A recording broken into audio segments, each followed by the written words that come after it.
अच्छा जी, जून 16 है, paper 2 variant 2। जो क्वेश्चन 1 है वो हमारा पॉलीमराइजेशन का है, कंडेंसेशन पॉलीमराइजेशन का। कह रहा है choose from the following polymers to answer the questions. अब हमारे सामने जो पॉलीमर बना हुआ है, ये अगर मैं देखूं तो दो टाइप के मोनोमर्स हैं इसमें। एक तो है हमारा डायमाइन मोनोमर और दूसरा जो है हमारा डाइकार्बोक्सिलिक मोनोमर। ठीक है, और इनके बीच में जो लिंकेज बनती है this is known as amide linkage. तो जो ऐसा पॉलीमर होता है जिसमें अमाइड लिंकेज बने और दोनों मोनोमर जो है वो डिफरेंट हो, मतलब एक डाइकार्बोक्सिलिक हो, डाइकार्बोक्सिलिक मतलब के बॉक्स के एक साइड, दोनों साइड पे कार्बोक्सिलिक फंक्शनल ग्रुप होगा इसमें, और दूसरा जो मोनोमर है वो डायमाइन है, उसमें जो बॉक्स है उसके दोनों साइड पे अमाइन फंक्शनल ग्रुप है विच इज NH2। तो ये जब आपस में कंबाइन होते हैं तो वो जो पॉलीमर बनता है वो कहलाता है नायलॉन। अच्छा, अमाइड लिंकेज एक और पॉलीमर में होती है जिसमें जो मोनोमर होता है वो एक ही तरह का मोनोमर होता है, जिसमें एक साइड पे कार्बोक्सिलिक फंक्शनल ग्रुप होता है और उसी मोनोमर में दूसरे साइड पे अमाइन फंक्शनल ग्रुप होता है। ये वाले मोनोमर जब पॉलीमर बनाते हैं तो इनको हम कहते हैं प्रोटीन्स, प्रोटीन्स या पॉलीपेप्टाइड। फिलहाल अभी जो पॉलीमर बना हुआ है polymer A that is nylon. क्यों? क्योंकि जो मोनोमर है वो डाइकार्बोक्सिलिक और डायमाइन दोनों है। अच्छा, जो पॉलीमर बी है वो एडिशन पॉलीमर है। पॉलीमर ए कंडेंसेशन पॉलीमर है। एडिशन पॉलीमर में अगर हम रिपीटेड यूनिट देखें तो रिपीटेड यूनिट जो है वो ये एक आ रहा है, मतलब ये इथीन मोनोमर्स आपस में कंबाइन हुए होंगे टू फॉर्म पॉलीइथीन। ठीक है, जो पॉलीमर है दिस इज पॉलीइथीन और पहला वाला क्या है, नायलॉन। अच्छा, अगर मैं पॉलीमर सी को देखूं तो पॉलीमर सी में एस्टर लिंकेज है। जो लिंकेज होती है COOO बॉन्ड वाली this is known as ester linkage. इसमें they are many ester bond, तो ये पॉलीमर पॉलीएस्टर कहलाता है। अच्छा, पॉलीएस्टर में भी दो तरीके होते हैं। अगर आपके पास मोनोमर ऐसा है जिसमें बॉक्स के दोनों साइड पे कार्बोक्सिलिक फंक्शनल ग्रुप है, अगर मैं ये शेडेड वाला बॉक्स देखूं तो इसमें दोनों साइड पे carboxylic functional group, sorry unshielded वाले जो है ना, इसमें ये वाला देखो तो इसमें दोनों साइड पे कार्बोक्सिलिक फंक्शनल ग्रुप होगा। ये मोनोमर है बेसिकली डाइकार्बोक्सिलिक। और जो शेडेड वाला बॉक्स है उसको अगर मैं देखूं तो इसमें दोनों साइड पे OH होगा, अल्कोहल। पहला वाला डाइकार्बोक्सिलिक मोनोमर है और जो दूसरा मोनोमर है दैट इज डायऑल। इसमें बॉक्स के दोनों साइड पे OH फंक्शनल ग्रुप है, दिस इज नोन एज डायऑल। और जब ये लोग आपस में मिलकर पॉलीमर बनाते हैं तो वो बनता है पॉलिएस्टर। पॉलिएस्टर का मार्केट नेम टेराइलिन भी होता है, टेराइलिन के नाम से भी ये जाना जाता है। सही है। और नेचुरल पॉलीमराइजेशन, जब पॉलिएस्टर नेचुरली बना हुआ होता है तो वो होता है फैट्स में। इसमें फैटी एसिड्स एंड कोलेस्ट्रॉल जो है वो पॉलीमर बनाते हैं, जिसका हमने ना करके देखा है कि एक बॉक्स होता है जिसमें कार्बन चेन है और उसके साथ OH लगे हुए होते हैं और carboxylic functional group fatty acid जो है वो आके इसके साथ एस्टर लिंकेज बनाते हैं।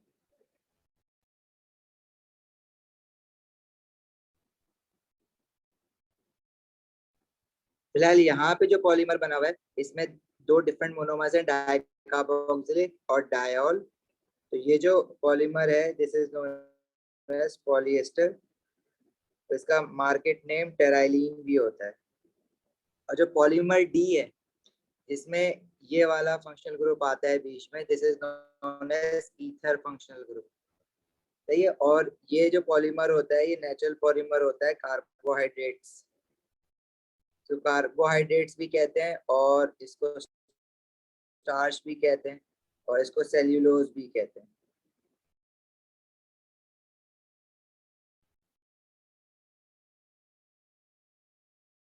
जी, ये सब कंडेंसेशन पॉलीमर में। आवाज सबके पास लैग हो रही है? अच्छा, पॉलीमर ई अगर हम देखें तो हाइड्रो कार्बन कार्बन लगे हुए साथ, यानी कि ये अगेन एडिशन पॉलीमर है। एडिशन पॉलीमर की पहचान क्या है कि कार्बन कार्बन बॉन्ड होंगे सारे स्ट्रेट चेन में, ये आ रहे।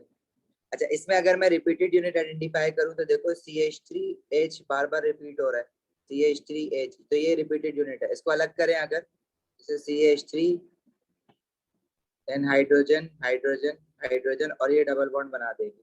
तो बेसिकली ये जो हमारे पास क्या कहते हैं मॉलिक्यूल है, ये प्रोपीन है, दिस इज प्रोपीन। तो इसके जो पॉलीमर बना हुआ है इसका नाम हो जाता है पॉलीप्रोपीन। सारी पॉलीमराइजेशन ही इसमें इस्तेमाल कर लिए तकरीबन। और जो पॉलीमर एफ है इसमें देखो ये रिपीटेड यूनिट है, Cl और H आ रहा है, फिर Cl और H आ रहा है। इसका जो मोनोमर होगा वो ऐसा होगा जिसमें एक कार्बन पे क्लोरीन है और एक बाकी कार्बन पे हाइड्रोजन है। इस मोनोमर का नाम होता है क्लोरोइथीन। और इसका हमने एक और नाम सुना है इस मोनोमर का, जो कि इसको कहते हैं विनाइल क्लोराइड। इससे जो पॉलीमर बन रहा है, क्योंकि देखो इसमें भी कार्बन कार्बन चेन है, कार्बन कार्बन जुड़े हुए हैं, तो ये भी एडिशन पॉलीमर ही है। और इस पॉलीमर का नाम क्या होता है, पॉलीक्लोरोइथीन भी कहते हैं इसको, लेकिन मार्केट नेम इसका यूजुअली पॉलीविनाइल, विनाइल क्लोराइड जो मोनोमर है उसके साथ पॉली लगा दिया है बस। This is known as polyvinyl chloride, जो कि फेमसली नोन एज PVC। तो PVC के पाइप्स होते हैं, ये वाला पॉलीमर है।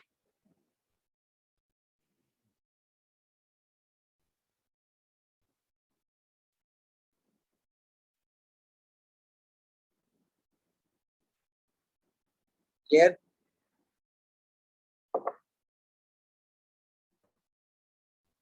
अच्छा, पॉलीमर जी जो है इसमें अमाइड लिंकेज है। देखो अमाइड लिंकेज को यूं भी बनाया जाता है, और अमाइड लिंकेज आपकी इस तरह से भी बन सकती है, बस कार्बन नाइट्रोजन आपस में बॉन्डेड हो, कार्बन पे डबल बॉन्डेड ऑक्सीजन हो, एक नाइट्रोजन पे हाइड्रोजन हो, तो अमाइड लिंकेज है। अच्छा, इसको गौर से देखो तो इसमें एक ही बॉक्स के साइड पे अमाइन भी है और कार्बोक्सिलिक भी है। इसी तरह बाकी बॉक्सेस में भी ऐसा ही है कि कार्बोक्सिलिक है एक साइड पे, दूसरी साइड पे अमाइन है।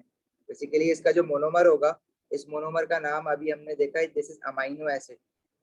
और इसको फिर हम नाइलॉन नहीं कहते, इसको हम, ये नेचुरल पॉलीमर होता है, इसको हम कहते हैं प्रोटीन। इसी तरह फैट्स का जो हमने देखा था कि इसमें हमारे पास पॉलीमर एच में यहाँ पे डाई कार्बोक्सिलिक है और डायॉल है। ये वाला, अगर नहीं इसको और से देखो ना, तो ये वाला मोनोमर देखो तो बॉक्स के एक साइड पे कार्बोक्सिलिक फंक्शनल ग्रुप होगा और दूसरी साइड पे OH होगा। तो ये भी हमारा नेचुरल पॉलीमर होता है, जस्ट लाइक फैट। ठीक है, अभी हमने पढ़ा हुआ नहीं है, लेकिन इससे मुझे ये समझ आ रहा है कि भाई ये पॉलिएस्टर नहीं है। पॉलिएस्टर अगर होता है तो इसके दो मोनोमर होते हैं, एक डाई कार्बोक्सिलिक, मतलब बॉक्स के दोनों साइड पे कार्बोक्सिलिक फंक्शनल ग्रुप होता है, और दूसरे बॉक्स के दोनों साइड पे OH होता है, मतलब दूसरा मोनोमर डायॉल होता है। ये ऐसा नहीं है, मतलब ये पॉलिएस्टर नहीं है जो आर्टिफिशियली हम बनाते हैं। फिर जो पॉलीमर आए है, ये इसमें देखो कार्बन कार्बन स्ट्रेट चेन में लगे हुए हैं। ठीक है, पॉलिएस्टर में फैट्स में पॉलिएस्टर लिंकेज होती है लतीफ।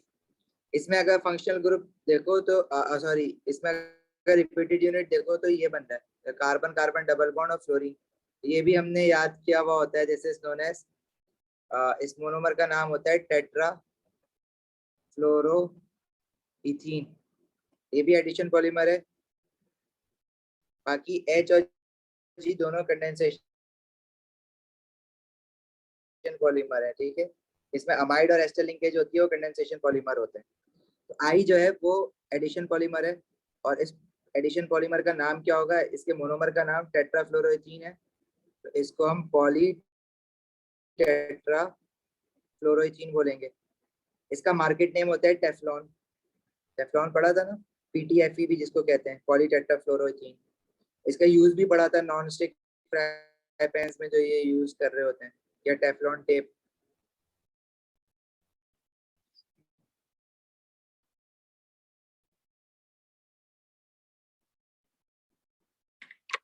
सही है।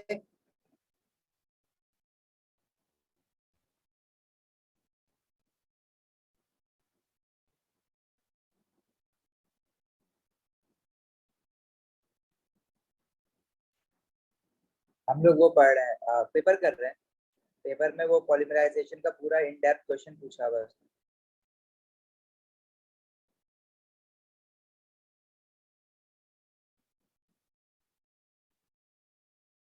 इसमें कह रहा है each polymer can be use once more than once और not at all.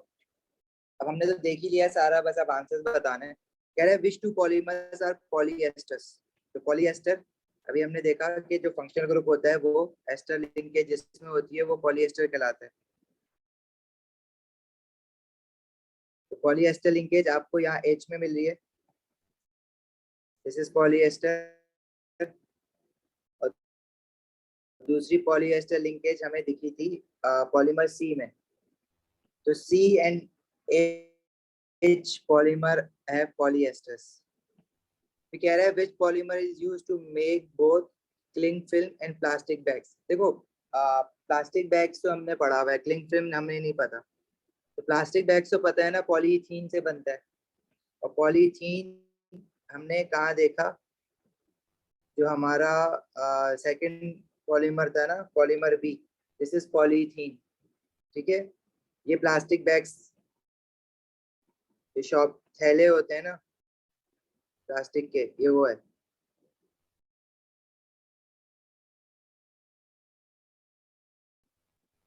This is B. तो थोड़ी प्रैक्टिस करोगे पॉलीमर्स की आ जाएगा। इसके रिकॉर्डेड लेक्चर्स भी मैंने सेंड कर दिए हैं, वो भी देख लो। तो कह रहे हैं give the letters of an addition polymer और कंडेंसेशन पॉलीमर। एडिशन पॉलीमर हमने देखो साथ साथ लेबल किए थे। एडिशन पॉलीमर की पहचान क्या है कि भाई कार्बन कार्बन साथ जुड़े हुए होंगे, तो आई जो है वो एडिशन पॉलीमर है। ठीक है, और एफ जो है वो एडिशन पॉलीमर है, देखो कार्बन कार्बन साथ जुड़े हुए हैं ना। आई हो गया, एफ हो गया, ई जो है वो एडिशनल पॉलीमर है, आई एफ ई। इसी तरह बी में भी कार्बन कार्बन साथ जुड़े हुए हैं, तो ये भी एडिशन पॉलीमर है। और बाकी सारे जिनमें कार्बन कार्बन साथ नहीं है वो कंडेंसेशन पॉलीमर है। तो इसमें से B, E, F and I, तो बाकी जो है वो सारे कंडेंसेशन है, मतलब ए, सी, डी, ई, एफ, जी और एच, जो बचे वो कंडेंसेशन पॉलीमर है। फिर कह रहा है give the letter of a polymer that is a saturated hydrocarbon. Saturated hydrocarbon क्या होता है, जिसमें कार्बन कार्बन सिंगल बॉन्ड होते हैं। ठीक है, और हाइड्रोकार्बन मतलब सिर्फ कार्बन और हाइड्रोजन एलिमेंट हो और कोई एलिमेंट ना हो। तो ये जो आई है, ये कार्बन कार्बन सिंगल बॉन्ड तो है आई में, लेकिन ये हाइड्रोकार्बन नहीं है क्योंकि फ्लोरीन भी है ना इसमें। पॉलीमर एफ को देखें तो इसमें हाइड्रोजन के अलावा क्लोरीन भी है। ये सैचुरेटेड तो है, कार्बन कार्बन सिंगल बॉन्ड है इसमें, लेकिन हाइड्रोकार्बन नहीं है। ई जो है उसमें देखो कार्बन कार्बन सिंगल बॉन्ड है और सिर्फ कार्बन और हाइड्रोजन एलिमेंट है, तो ये हाइड्रोकार्बन भी है। ई है और बी है, कार्बन कार्बन सिंगल बॉन्ड और एलिमेंट सिर्फ दो ही तरह के, कार्बन और हाइड्रोजन। तो कौन से, बी एंड ई। तो कह रहा है which polymer could be part of a protein. Protein में क्या होता है, पॉलीअमाइड लिंकेज होती है, लेकिन जरूरी है कि जो मोनोमर है ना उसके एक साइड पे कार्बोक्सिलिक हो और दूसरे साइड पे हर हाल में अमाइन हो, तो वो प्रोटीन होगा, वरना वो नायलॉन हो जाता है। तो आपने वाला पॉलीमर ढूंढना है जिसमें पॉलीअमाइड लिंकेज हो, जो कि जी में है। जी में बॉक्सेस हमने देखे थे, तो एक साइड पे देखो, एक बॉक्स एक साइड पे अमाइन भी है और दूसरी साइड पे कार्बोक्सिलिक भी है। तो जी जो है वो प्रोटीन है। लेकिन अमाइड लिंकेज हमने यहाँ भी देखी है ना अभी ऊपर पहले वाले में, ये अमाइड लिंकेज तो है इसमें, लेकिन ये प्रोटीन नहीं है, नायलॉन है। क्योंकि देखो एक ही बॉक्स के एक साइड पे अमाइन अमाइन भी है और कार्बोक्सिलिक कार्बोक्सिलिक भी है, तो डाई कार्बोक्सिलिक डाई अमाइन से जो पॉलीअमाइड बनता है वो नायलॉन कहलाता है, प्रोटीन नहीं कहलाता। नहीं ऐसा नहीं बोला कि can not be use more than once, वही बोला है तो हमेशा बोलता है it can be use once more than once और नॉट एट ऑल, मतलब एक से ज्यादा बार यूज हो सकता है वो। ये जी है हमारे पास, सही हो जाए।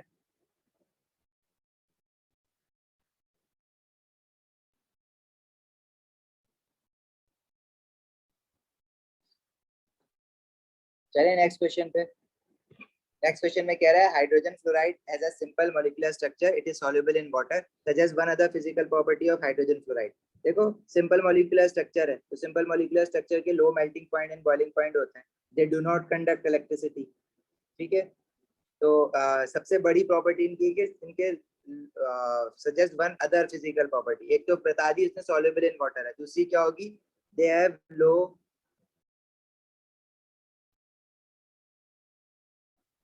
Melting point and boiling points. और क्यों इनके लो मेल्टिंग पॉइंट और बॉइलिंग पॉइंट होते हैं, बहुत बार हमने पेपर्स करते हुए डिस्कस कर लिया है। जो सिंपल कोवलेंट मॉलिक्यूल्स होते हैं, उनके मॉलिक्यूल्स के बीच में weak intermolecular forces of attraction होती हैं, जिनको ब्रेक करना आसान होता है, तो small amount of energy is required to break the weak intermolecular forces, hence they have low melting point and boiling point.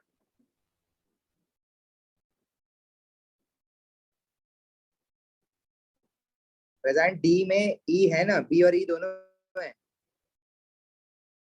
दोनों लिखने हैं आप।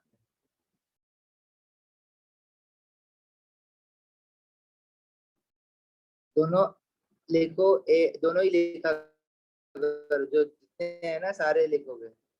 अच्छा वापस आते हैं, क्वेश्चन कह रहा है hydrogen fluoride dissociates in water to form dilute hydrofluoric acid. जैसे हाइड्रोक्लोरिक एसिड होता है ना HCl, उसको पानी में डालते हैं तो H पॉजिटिव आयन और Cl नेगेटिव आयन निकलता है। तो हाइड्रोफ्लोरिक एसिड को भी वो एज अ एसिड की तरह कह रहा है कि जब उसको पानी में डालेंगे तो H पॉजिटिव आयन और फ्लोराइड आयन निकलेगा, क्योंकि हाइड्रोक्लोरिक एसिड स्ट्रॉन्ग एसिड होता है, तो ये भी स्ट्रॉन्ग ही होना चाहिए। तो हाइड्रोजन फ्लोराइड को जब आप वाटर में डालोगे, it will ionize to give H positive ion and fluoride ion. Equation of dissociation मांग रहा था। Explain why acidic solution is form when hydrogen fluoride dissociates in water. क्योंकि एसिडिक सॉल्यूशन इसलिए बन रहा है because it gives H positive ion in aqueous solution, because it gives H positive ion. The presence of H positive ions in aqueous solution brings acidity to the solution. जी अहमद बोलो क्या हुआ। Sir ये hydrogen और chlorine जो है ये dissociation का समझ नहीं। क्वेश्चन रिपीट करो, समझ नहीं आया मुझे। सर ये जो अपने बी का पार्ट 1 है ये समझ नहीं आया। देखो जो एसिड्स होते हैं दे आयोनाइजेस ना, जैसे HCl हो गया, सल्फ्यूरिक एसिड हो गया, इसी तरह सर ये हाइड्रोजन इलेक्ट्रोलाइसिस के साथ ब्रोमाइड चल भी जाएगा। एसिड होता है, क्योंकि जैसे Cl लगा, ये स्ट्रॉन्ग एसिड की बात कर रहे हैं। स्ट्रॉन्ग एसिड को पानी में डालो तो it completely ionizes to give H positive ion, और जो उसका एनाइन होता है। इसी तरह हाइड्रोजन ब्रोमाइड का भी क्वेश्चन पूछा हुआ है एक बार, तो H positive ion Br negative ion बनेगा, hydrogen fluoride H positive ion और फ्लोराइड आयन बनेगा। समझ आई बात? जी सर।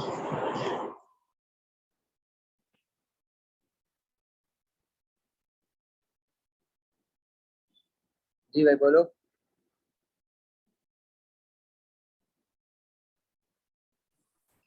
सर मैं ये पूछा था सर ये मतलब H पॉजिटिव आयन और प्लस फ्लोरीन आयन को मतलब पीछे करके लिख सकते हैं, मतलब आगे अगर हम HF लिख लें।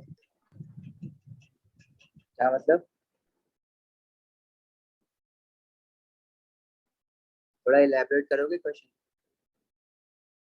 उल्टा लिख सकते हैं? नहीं नहीं, उल्टा क्यों लिखोगे? हाइड्रोजन फ्लोराइड को पानी में डाला है ना HF को, भाई H से एसिड की आयनाइजेशन पढ़ते हो ना, HCl को जब पानी में डालते हो तो H पॉजिटिव आयन और Cl नेगेटिव आयन बनता है ना, लेफ्ट टू राइट जाएगा, आयनाइजेशन हो रही है। अगर तुम यूं लिखोगे तो वो तो बात उल्टी होगी ना, ये फिर आयनाइजेशन थोड़ी है। सही है।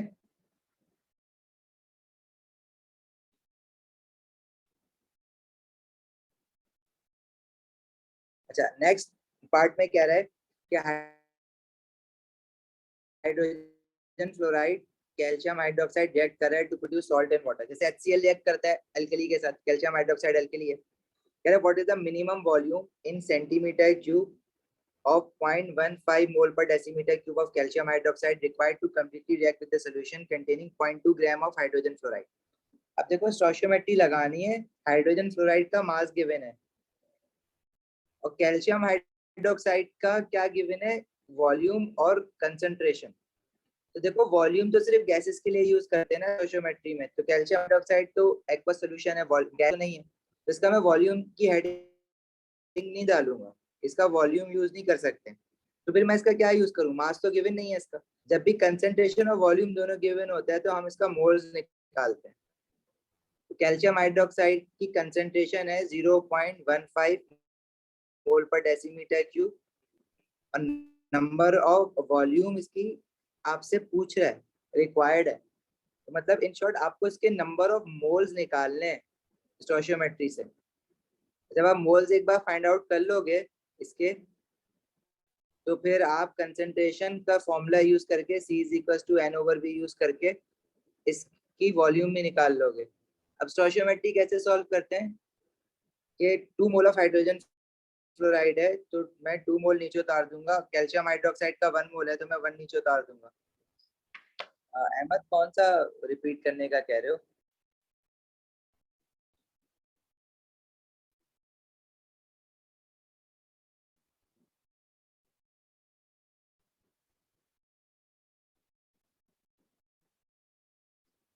देखो जब हम स्टोइचियोमेट्री यूज करते हैं ना, तो स्टोइचियोमेट्री में 3 क्वांटिटीज हम लोग यूज कर सकते हैं। एक तो मास किसी चीज का,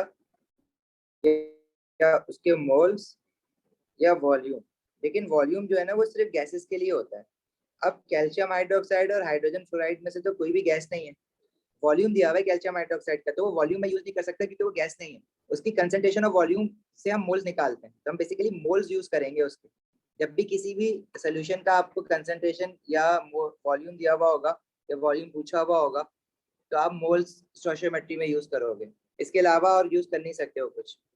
स्टोइचियोमेट्री हम कैसे सॉल्व करते हैं, पहले मोल्स नीचे उतारेंगे, 2 मोल्स ऑफ हाइड्रोजन फ्लोराइड है और उसके मोल्स को किस में कन्वर्ट करेंगे, मास में कन्वर्ट करेंगे। तो मोल्स को मास में कैसे कन्वर्ट करते हैं, मल्टीप्लाई बाय मॉलिक्यूलर मास।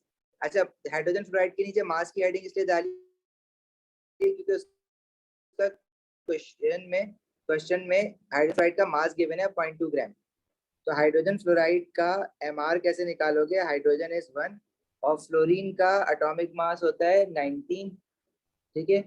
तो ये मास आ जाएगा 20, तो 2 into 20 gram hydrogen fluoride is reacting with calcium hydroxide के मोल रखने हैं, तो मोल्स ही हमने नीचे उतारे ना इक्वेशन से, तो उसको कन्वर्ट करने की जरूरत नहीं है, मोल्स को मोल्स में कन्वर्ट थोड़ी करेंगे। तो वो बन जाएगा 2 into 20 gram of hydrogen fluoride requires 1 mole of calcium hydroxide. ये रेसिपी बन गई, स्टोइचियोमेट्री बन गई जी। कंसेंट्रेशन और मोलैरिटी सेम होती है, मोलैरिटी का वर्ड यूज नहीं करते हैं वो लेवल में। अच्छा, अब वो कह रहा है कि अगर मेरे पास 0.2 ग्राम ऑफ हाइड्रोजन फ्लोराइड है तो उसके साथ कितने moles of calcium hydroxide react होंगे। अब इसको क्रॉस मल्टीप्लाई करोगे, x into 2 into 20, 0.2 into 1, x is equal to 0.2 divided by 40। ये जो मोल्स आ रहे हैं ये आ रहे हैं 0.005। कैल्शियम हाइड्रोक्साइड के जो मोल्स आ रहे हैं जो कि रिएक्ट हुए हैं हाइड्रोजन फ्लोराइड के गिवन मास के साथ, वो आ रहे हैं 0.005 मोल्स। अब इतने मोल्स आपके कैल्शियम हाइड्रोक्साइड के हैं, कंसेंट्रेशन आपको उसने दी हुई है, वॉल्यूम निकालना है, तो फॉर्मूला यूज करेंगे, concentration is equal to number of moles over volume. Concentration 0.5 है, मोल्स हैं 0.005 और वॉल्यूम निकालेंगे। ये जो वॉल्यूम आएगा, क्योंकि कंसेंट्रेशन मोल पर डेसीमीटर क्यूब में है, तो वॉल्यूम भी डेसीमीटर क्यूब में आएगा। तो ये आपका आंसर बन जाएगा 0.005 डिवाइडेड बाय 0.15। तो this is equals to 0.0333 centimetre और डेसीमीटर क्यूब, 0.0333 डेसीमीटर क्यूब। लेकिन क्योंकि फाइनल आंसर उसने सेंटीमीटर क्यूब में मांगा हुआ है, तो इसको मैं मल्टीप्लाई बाय 1000 कर देंगे, तो ये हो जाएगा 33.3 सेंटीमीटर क्यूब, राइट।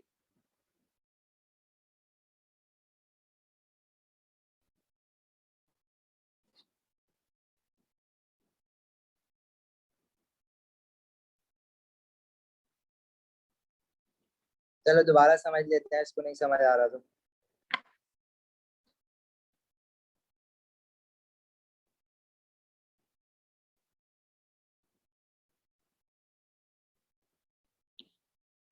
देखो इस क्वेश्चन में उसने इक्वेशन दी हुई है और साथ में उसने कहा हुआ है कि what is the minimum volume in centimetre cube of 0.15 मोल पर decimetre cube of calcium hydroxide required to react completely with a solution containing 0.2 gram of hydrogen fluoride।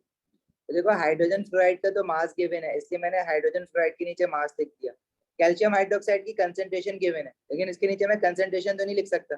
अगर आप कहोगे कि भाई वॉल्यूम पूछा हुआ है तो इसके नीचे वॉल्यूम लिखो, मैं वॉल्यूम भी नहीं लिख सकता क्योंकि ये गैस नहीं है। देखो type of quantity stoichiometry solve करते वक्त यही तीन लिख सकते हो, मास, मोल्स या वॉल्यूम। मास का ना तो पूछा है कैल्शियम हाइड्रोक्साइड का, ना कुछ गिवन है मास इससे रिलेटेड, तो मास तो लिखना नहीं है। वॉल्यूम इसलिए नहीं लिखेंगे क्योंकि कैल्शियम हाइड्रोक्साइड गैस नहीं है, वॉल्यूम सिर्फ गैसेस के लिए लिखते हैं। तो बचा क्या, मोल्स। सही है। तो देखो आपका जो मोल्स हैं, जो इक्वेशन में मोल्स हैं वो हमने नीचे उतारे, यही काम करते हैं ना। कैल्शियम हाइड्रोक्साइड के साथ 1 है, हाइड्रोजन फ्लोराइड के साथ 2 है। तो हाइड्रोजन फ्लोराइड के मोल्स को मास में कन्वर्ट करने के लिए उसके एमआर से मल्टीप्लाई किया। कैल्शियम हाइड्रोक्साइड की हेडिंग मोल्स की डाली है, तो मोल्स को मोल्स में कन्वर्ट नहीं करेंगे। तो रेसिपी क्या बन गई, 2 × 20 ग्राम of hydrogen fluoride reacts with 1 mole of calcium hydroxide. तो 0.2 ग्राम ऑफ हाइड्रोजन फ्लोराइड कितने मोल्स ऑफ कैल्शियम हाइड्रोक्साइड के साथ रिएक्ट होगा वो निकाला, तो वो आए थे हमारे 0.005 moles calcium hydroxide.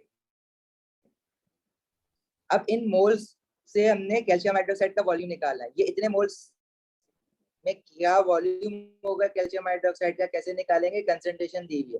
Concentration is equal to number of moles over volume. Number of mole 0.005, volume निकालना है, और कंसंट्रेशन 0.15। तो वॉल्यूम आया था 0.033 डेसीमीटर क्यूब। क्योंकि फाइनल आंसर सेंटीमीटर क्यूब में मांगा हुआ तो मल्टीप्लाई बाय 1000 कर दिया। सही है लुबाबा, साइन बोलो क्या हुआ।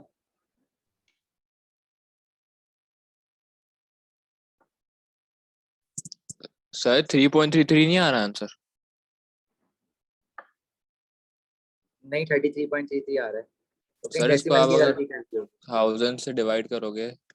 मल्टीप्लाई करेंगे, डिवाइड नहीं करेंगे। अच्छा मल्टीप्लाई करोगे। डेसीमीटर क्यूब से सेंटीमीटर क्यूब में जा रहे हैं ना, तो 1 decimetre cube is equal to 1000 centimetre cube होता है।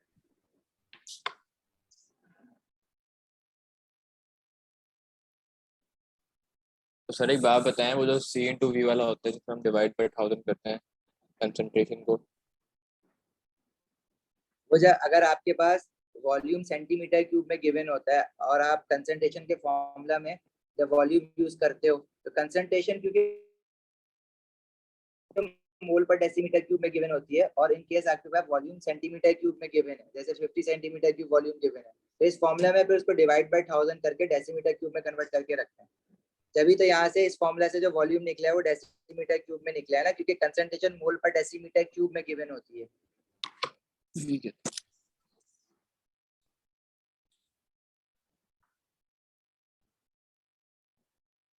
ये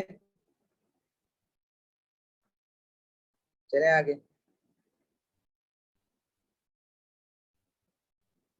अच्छा नेक्स्ट क्वेश्चन में कह रहा है magnesium reacts with fluorine to make ionic compound magnesium fluoride. ठीक है, मैग्नीशियम ग्रुप 2 का है, 2 पॉजिटिव चार्ज होता है। फ्लोरीन ग्रुप 7 का है, -1 चार्ज होता है, फ्लोराइड आयन। जी अहमद बोलो क्या हुआ। सर मैं पूछ रहा था कि अभी जैसे हमारा मंडे में ट्यूसडे का पेपर है, तो उसके हिसाब से हम अभी क्या प्रैक्टिस करनी चाहिए,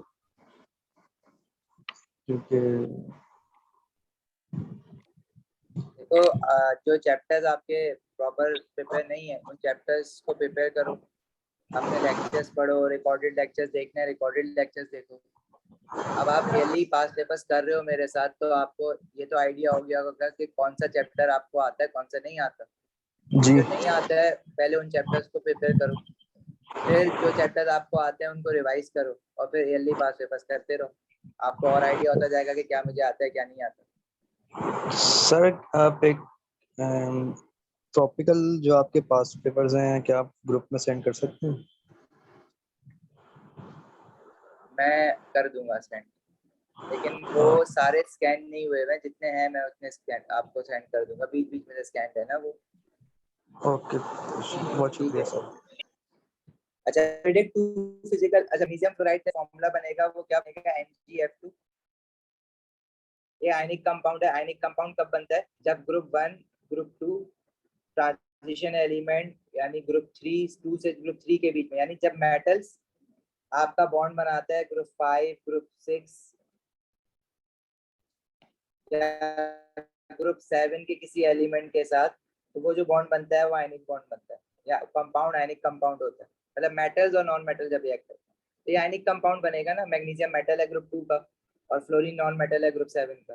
तो इसकी फिजिकल प्रॉपर्टीज आयनिक कंपाउंड वाली बतानी है। आयनिक कंपाउंड की फिजिकल प्रॉपर्टीज क्या होती है, हाई मेल्टिंग पॉइंट होते हैं, they does not conduct electricity in solid state, but ionic compound conduct electricity in molten या aqueous state, अगर तो डिसोल्युबल है पानी में, ठीक है। और ये सॉल्युबल सॉल्ट है क्योंकि फ्लोराइड्स भी सारे सॉल्युबल ही होते हैं। अगर आपको नहीं भी पता इसकी सॉल्युबिलिटी तो 2 पॉइंट तो आप लिख सकते हो ना, कि इट हैज हाई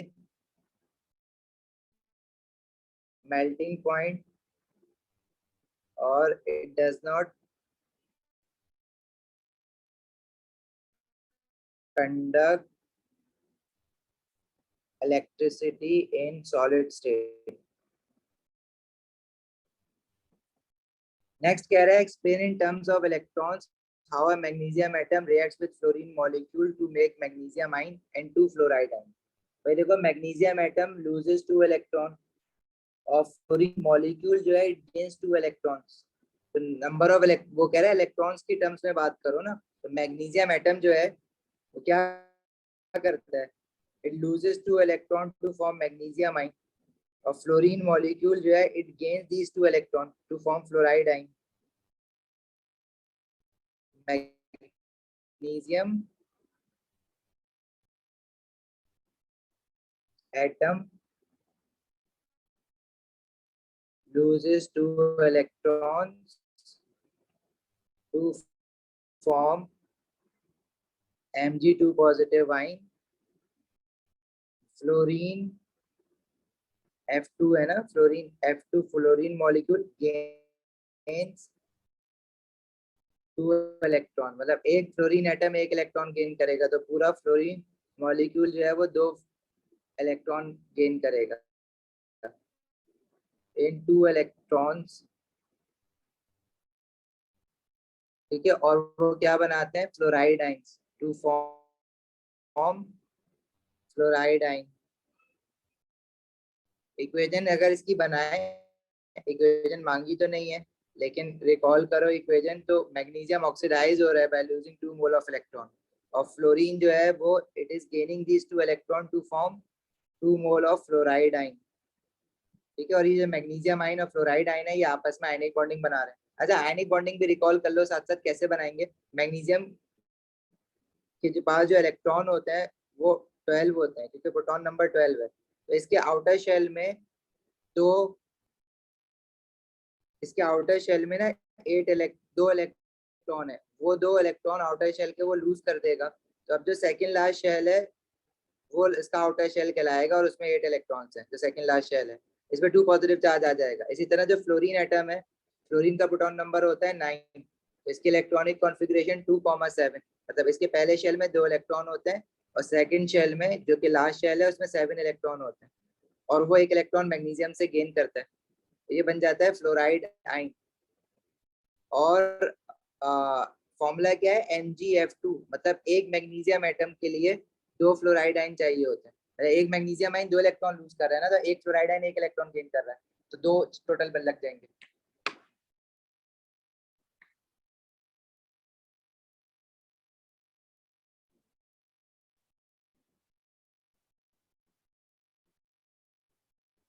क्लियर है?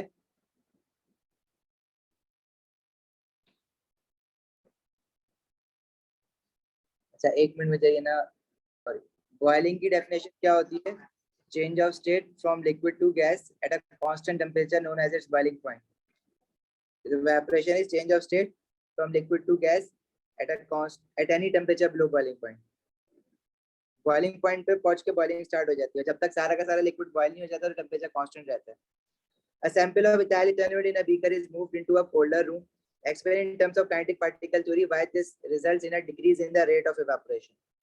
देखो जब ठंडी जगह पे ले आओगे तो मॉलिक्यूल्स जो इवेपोरेट हो रहे हैं वो किस वजह से इवेपोरेट हो रहे हैं, क्योंकि उनके पास वो एनर्जी गेन कर रहे हैं एयर में से, और वो दूसरे मॉलिक्यूल की जो अट्रैक्शन है उसको ओवरकम करके बाहर निकल जाए सरफेस, लिक्विड सरफेस से।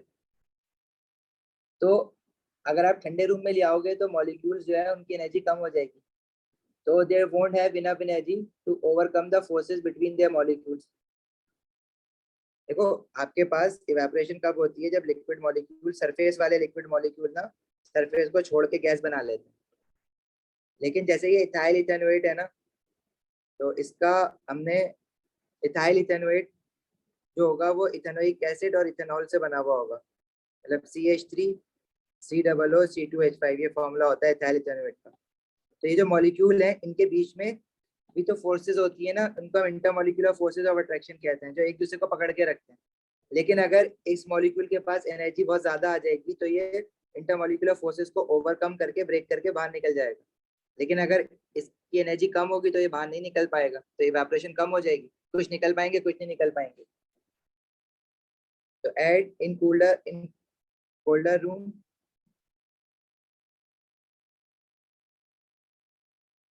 molecules have less energy, so they cannot overcome force of attraction between the molecules. Hence, less molecules escapes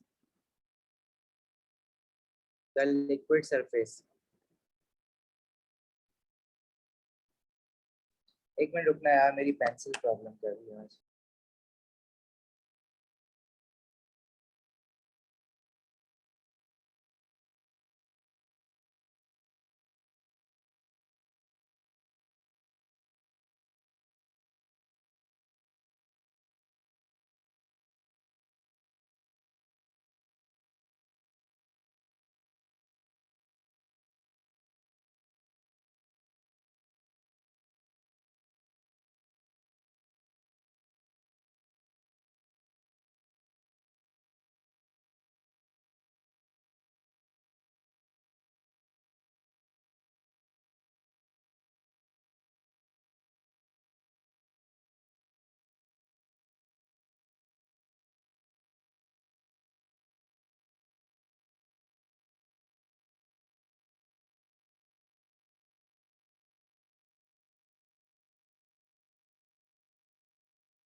देखो मैं ये कह रहा था, इसमें पूछा हुआ है कि लोएस्ट रेट ऑफ इवेपोरेशन किस एस्टर का है।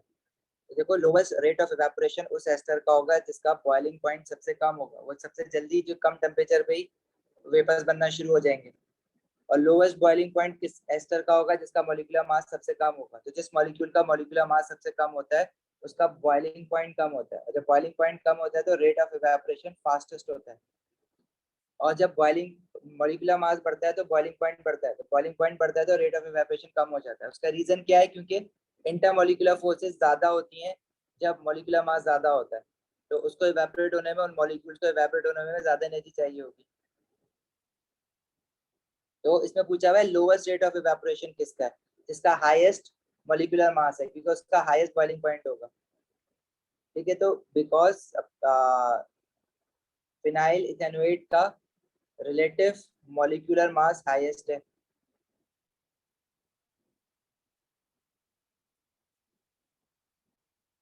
अब इसमें आगे फर्दर रीजन मांगा हुआ नहीं है, 1 मार्क का क्वेश्चन है, लेकिन आगे फर्दर रीजन मांगता है, तो मॉलिक्यूलर मास हाईएस्ट है जिसकी वजह से बॉइलिंग पॉइंट इसका हाईएस्ट होगा। और वो क्यों होगा? क्योंकि इंटरमॉलिक्यूलर फोर्सेस स्ट्रॉन्गेस्ट होंगी इसमें। अब ये पूछा हुआ नहीं है जो मैं ब्लू में लिख रहा हूँ, लेकिन कभी पूछ भी सकता है। पूछा हुआ भी है, बता, इस क्वेश्चन में नहीं पूछा हुआ, लेकिन ये पूछा हुआ है दूसरे क्वेश्चन में। इंटरमॉलिक्यूलर फोर्सेस स्ट्रॉन्गेस्ट होती हैं, तो इसलिए वो मुश्किल से इवेपोरेट होता है, इसलिए रेट ऑफ इवेपोरेशन स्लोएस्ट होगा इसका।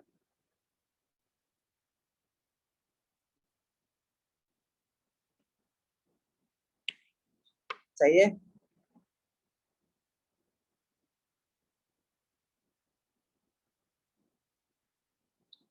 अच्छा, आज ना हम यहाँ पे क्लास को रोकते हैं, थोड़ा सा ना कुछ टेक्निकल इश्यूज हैं आईपैड की पेंसिल में।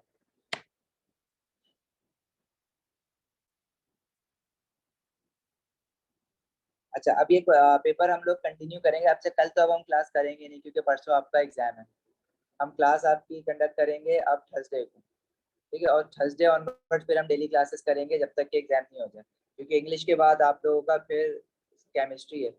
अच्छा, बीच में ऑनलाइन में हम लोग कुछ टॉपिक्स भी पढ़ेंगे, जैसे मोल्स कह रहे हैं लोग, एसिड एंड बेसिस कह रहे हैं, मेटल्स का भी कह रहे हैं, वो भी पढ़ेंगे। कुछ ऑर्गेनिक केमिस्ट्री का भी रिवीजन करेंगे, और कुछ क्लासेस हमारी क्या कहते हैं पास्ट पेपर्स की भी साथ साथ चलेंगी। नंबर ऑफ क्लासेस शायद बढ़ा लें, दिन में 2 बार कर लें। अगर देखो ईद आपकी 2 तारीख की होती है, तो हमें ईद वाले दिन फिर हम 1 क्लास कर लेंगे। अगर ईद 3 तारीख की होती है तो फिर जाहिर है हमें वो फिर ईद डे नहीं होगा हमारे लिए ना, वो प्रिपरेशन डे होगा, तो उसमें हमें फुल फ्लैश उस दिन पूरा पढ़ना होगा। सही है। हाँ, फ्यूल्स भी है, फ्यूल्स भी करवा देंगे। देखो फ्यूल्स, एयर एंड एटमॉस्फेयर का तो हैंड मैंने भेजा हुआ है, और रिकॉर्डेड लेक्चर भी है। फ्यूल्स का शायद रिकॉर्डेड लेक्चर नहीं है, बट फ्यूल्स जो है हमने साथ साथ ईयरली में जो जो चीजें फ्यूल्स में पूछता है वो हमने डिस्कस की हुई है, लेकिन मैं पढ़ा दूंगा दोबारा, सिर्फ 15-20 मिनट लगेंगे उसको पढ़ाने में। तो फ्यूल्स में आपके पास fractional distillation of crude oil का सवाल बनता है, और हाइड्रोजन ऑक्सीजन फ्यूल सेल का सवाल बनता है। बस ये 2 चीजें बतानी है। फ्यूल सेल, फ्यूल वाले चैप्टर में फ्यूल हो जाएगा, 15-20 मिनट का टॉपिक है वो, तो वो भी करवा देंगे, करवा देना। ठीक है। अब आपकी वेंसडे नाइट क्लास होगी ऑफ कोर्स, या इंग्लिश के पेपर के बाद उस दिन होगी। वेंसडे, थर्सडे, फ्राइडे पे चलेगी रोज हमारी क्लासेस। ठीक है, अभी आप लोग जा सकते हो। Thank you so much, best of luck for your English paper. अल्लाह कामयाब करे। अल्लाह हाफिज।